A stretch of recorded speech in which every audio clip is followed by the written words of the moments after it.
രുചിക്കൂട്ട്.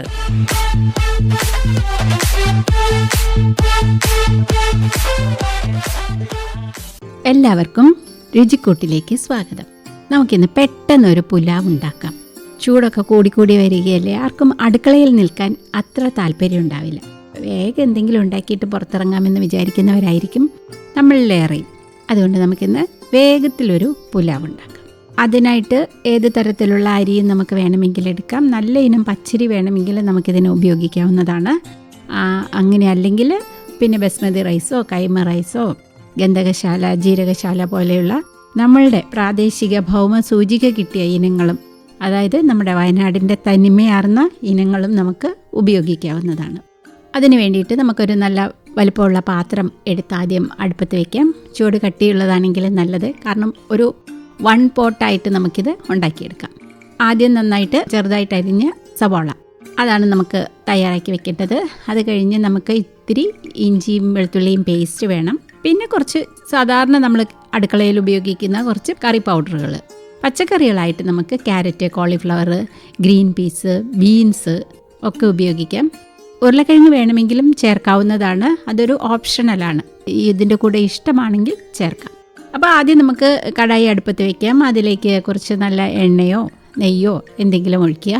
അതിനുശേഷം ഉള്ളി നന്നായിട്ടൊന്ന് വഴറ്റിയെടുക്കുക. വഴറ്റിയതിന് ശേഷം നമുക്കതിലേക്ക് ഇഞ്ചി വെളുത്തുള്ളി പേസ്റ്റ് ഇടാം. കുറച്ച് മുളക് പൊടി, കുറച്ച് മഞ്ഞൾപ്പൊടി, കുറച്ച് ഗരം മസാലയും കൂടി ഇട്ട് നന്നായിട്ടൊന്ന് വഴറ്റിയെടുക്കുക. അത് കഴിഞ്ഞ് ഇതിലേക്ക് അരിഞ്ഞു വെച്ച പച്ചക്കറികളും നമുക്ക് ചേർക്കാം. ഞാൻ പറഞ്ഞല്ലോ, carrot, cauliflower, green peas, beans ഇതൊക്കെ ഇതിൻ്റെ കൂടെ ചേർക്കാവുന്നതാണ്.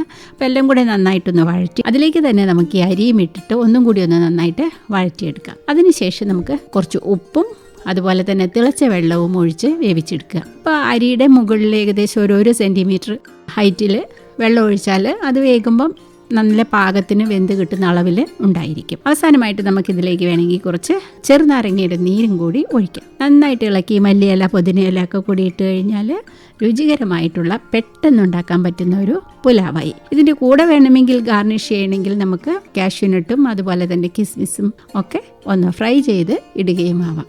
ഇനി ഇതിൻ്റെ കൂടെ ഇത്തരം അവസരങ്ങളിൽ കഴിക്കാൻ ഒരു പിക്കിൾ ഞാൻ ഉണ്ടാക്കുന്നത് പറഞ്ഞുതരാം.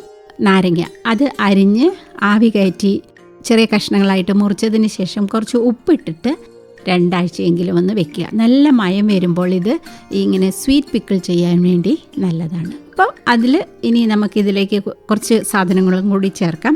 ഏതായാലും നാരങ്ങ നമ്മൾ തയ്യാറാക്കി ഇങ്ങനെ ഉണ്ടാക്കി വെച്ച് കഴിഞ്ഞാൽ നമുക്ക് ആ സീസണലായിട്ട് കിട്ടുന്ന ഫ്രൂട്ട്സും കൂടി ചേർത്ത് നമുക്കിത് ഉണ്ടാക്കിയെടുക്കാം. അപ്പോൾ ഇതിലേക്ക് ഇനിയും കുറച്ച് ഈന്തപ്പഴം എടുക്കുക, കുറച്ച് പൈനാപ്പിൾ എടുക്കുക, അതുപോലെ തന്നെ കുറച്ച് നാരങ്ങ, ഇതെല്ലാം കൂടി നന്നായിട്ടൊന്ന് ചേർത്ത് വെക്കുക. അതിനുശേഷം കുറച്ച് മുളക് പൊടി, ഇഞ്ചി, വെളുത്തുള്ളി, കടുക്, ഉപ്പ് ഇതൊക്കെ കൂടെ വിനാഗിരി ചേർത്തൊന്ന് അരച്ച് വെക്കണം. അപ്പം നമ്മൾ തയ്യാറാക്കി വെച്ചിരിക്കുന്ന നാരങ്ങയും അതുപോലെ തന്നെ ആ ഫ്രൂട്ട്സും ഈ ഒരു കൂട്ടും എല്ലാം കൂടി നന്നായിട്ടൊന്ന് ഇളക്കി ഇത്തിരി വെള്ളവും കൂടി ഒഴിച്ച് അടുപ്പത്ത് വെച്ച് കുറുകിയ പരുവത്തിലൊന്ന് കുറുക്കിയെടുക്കുക. കുറുക്കിയെടുക്കുന്നതിനോടൊപ്പം തന്നെ നമുക്ക് വേണമെങ്കിൽ കുറച്ച് സുഗന്ധവ്യഞ്ജനങ്ങളും കൂടി ചേർക്കാവുന്നതാണ്. അതായത് കറുവപ്പട്ട, ഗ്രാമ്പു, ഏലക്ക ഇതും കൂടി വേണമെങ്കിൽ നമുക്ക് ചേർക്കാം. ചേർത്തില്ലെങ്കിലും കുഴപ്പമില്ല. അപ്പോൾ ഇതിൻ്റെ കൂടെ കഴിക്കാൻ പറ്റുന്ന ഒരു സ്വീറ്റ്നെസ്സും സവർനെസ്സും ഒക്കെ കൂടിയുള്ള ഒരു എരിവും എല്ലാം കൂടിയുള്ള ഒരു പിക്കിളാണിത്. അപ്പോൾ ഒന്ന് തയ്യാറാക്കി നോക്കൂ.